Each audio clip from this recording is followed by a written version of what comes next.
Alright guys, just a quick video today. I wanted to go ahead and compare my RTX 4090 against my RX 7900 XTX in Senua Saga Hellblade 2. The focus of this video will be on 4K native, and then we'll also check out DLSS versus FSR as well. Now for this video, I've gone ahead and overclocked both my cards, and let's go over the settings real quick. This here's my Sapphire Nitro Plus 7900 XTX's overclock profile. Fresh brand new driver install 24.5.1. And every other setting is set to default. I don't use any Radeon Super Resolution or HyperRX or any of that stuff. I'm not a big fan. I don't use any of that stuff on Nvidia either personally. Everything is on default. And alternatively, this is the Nvidia graphics driver software. All the settings are on default.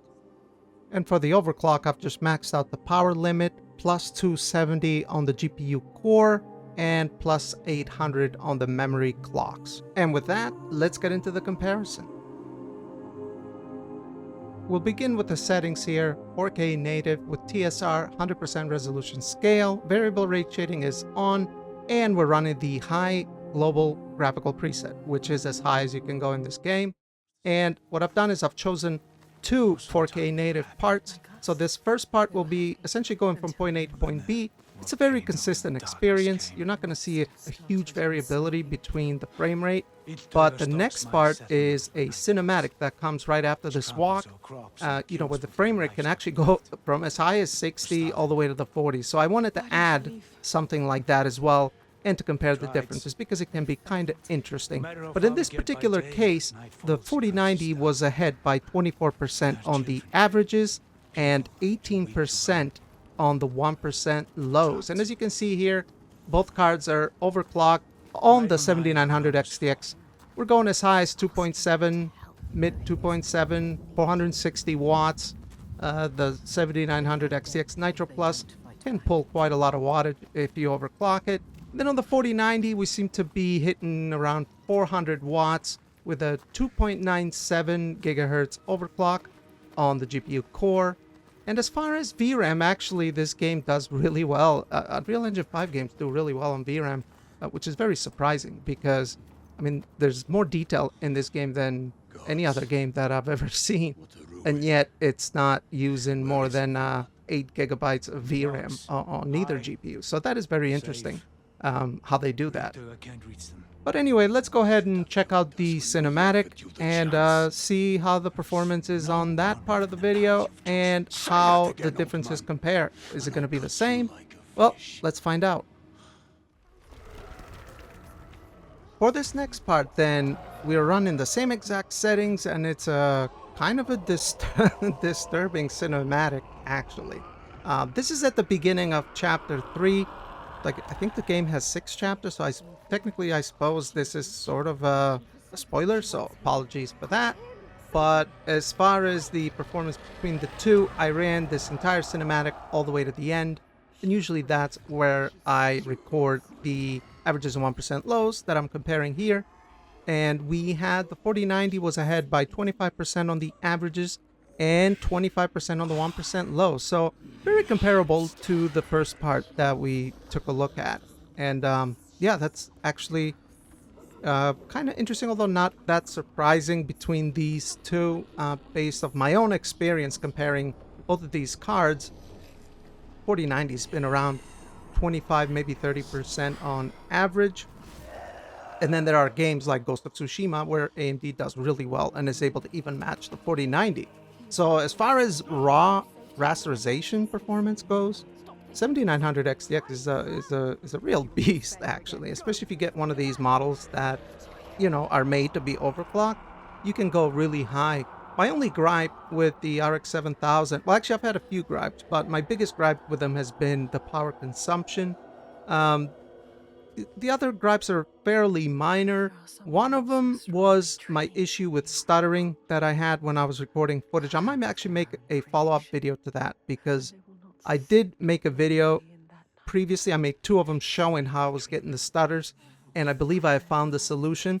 So I will talk about that in a separate video. But as of right now, 7900 XTX performs extremely, extremely well. And as a matter of fact, the next part of this video, DLSS and FSR, is actually going to be very surprising. It was very surprising to me. So we're going to take a look at those results in just a second. But for now, this was 4K native. We took a look at a more consistent linear experience. And then we also looked at a cinematic that has quite an up and down frame rate. So yeah, let's take a look at DLSS and FSR next and see how these results are going to change quite a bit, actually.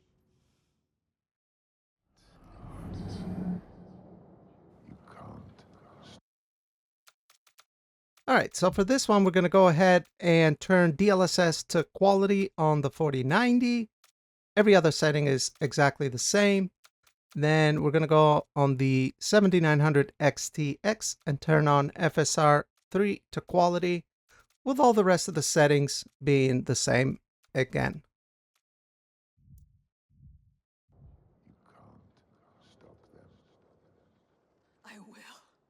I will kill the giant. We're continuing. This part is right after the cinematic. We're still on chapter 3, and let's go ahead and throw the 4090 back on the screen. And here we do have a 4090 advantage, although the 7900 XTX has caught up on the 1% lows. As far as the averages go, we have a 20% advantage for the 4090 from a 25% advantage previously at 4K native. And then for 1% lows, they're pretty much even. We ended up having 67 FPS on the 7900 XTX and 68 FPS on the RTX 4090. Now, I'm even looking at the frame time graph myself, and it's definitely a bit more consistent on the 7900 XTX's side. So, trying to think here what it could be. Well, firstly, I'm observing the power consumption on the 4090. It's dropped from very close to and sometimes at 400 watts all the way to 340, 350 watts. So that right there tells me that it's not being as fully utilized as it was at 4K native. Clocks are the same. The clocks, the way they behave on the RTX 4000s is a bit different than the RX 7000s. The RX 7000 can actually vary and go quite up and down. Like right now we're at 2.8, sometimes getting close to 2.9 gigahertz on the 7900 XTX. And they can sometimes drop even at 2.6, but with the RTX 4000, they're very consistent. They stay pretty much around the same, exactly the same. But either way, it's all fair in my book. We're using the same exact hardware, same exact PC, same exact CPU, motherboard, and everything else with both cards. And yeah, the 7900 XTX has caught up a little bit with FSR versus DLSS. I probably should have tried FSR on the 4090 as well, just to see if there was any difference. Because, I say that because on my previous video, where I compared the 6800 XT and 3080 Ti in Ghost of Tsushima with FSR 3 frame generation, you actually get more total frames with frame generation on top if you have FSR than DLSS. It's a little strange how that works, but it's actually true. So I don't know if maybe FSR can generate a bit more frames. That's something I should have probably tested, but too late for that now. But either way, interesting to make this comparison. I was genuinely curious. I like to look at these Unreal Engine 5 games because we have seen some that tend to favor AMD a little bit, and then some that tend to favor Nvidia a little bit, like Lords of the Fallen, for example. That's a bit more Nvidia biased, I would say. And then you have other Unreal Engine 5 games that do a little bit better on AMD. So I wouldn't say that Unreal Engine 5 is biased towards one brand over the other, like consistently. I would say it can vary from game to game. As far as this game, though, I would say they perform about what I would expect to see. With the exception of FSR versus DLSS, we definitely have better 1% lows, or the XTX was able to catch up on the 1% lows with FSR and DLSS. But anyway, let me know what you guys think. Did you find this comparison interesting? Do you have any comments, any suggestions? Leave them below. Give the video a like if you liked it, and consider subscribing if you want to see more content like this. I appreciate you guys watching, and I hope you have a great rest of the weekend. I will see you in the next one. Peace.